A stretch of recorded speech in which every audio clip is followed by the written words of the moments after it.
Fitness కోసం, figure కోసం సెలబ్రిటీలు జిమ్ చేయడం కామన్. క్రమం తప్పకుండా కసరత్తులు చేయడం కూడా కామన్.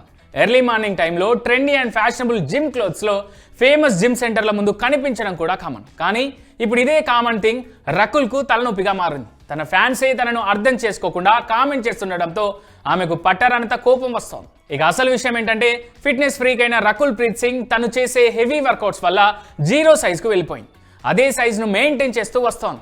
అయితే ఉన్నట్టుండి కొంతమంది రకుల్ లుక్ను ట్రోల్ చేయడం స్టార్ట్ చేశారు నెట్టింట. ఆమె ఇలా మారడానికి కారణం ప్లాస్టిక్ సర్జరీ అంటూ విమర్శిస్తున్నారు. దీంతో లైన్లోకి వచ్చిన రకుల్ తనను విమర్శిస్తున్న నెటిజన్లను ఏకిపారేసింది. నిజానిజాలు తెలుసుకోకుండా కొందరు జనాలను తప్పుదారి పట్టిస్తూ ఉంటారు. ఇది నిజంగా భయంకరమైన పని అంటూ తన పోస్ట్లో రాసుకొచ్చింది. తాను సంప్రదాయ వైద్యంతో పాటు ఆధునిక చికిత్సలను నమ్ముతానని చెప్పుకొచ్చింది. ఎవరైనా సర్జరీలు చేయించుకున్నా దానిని తాను తప్పుబట్టనని, వ్యాయామం చేసి కూడా బరువు తగ్గొచ్చు కదా అని నెటిజన్స్ మీద సీరియస్ అయింది.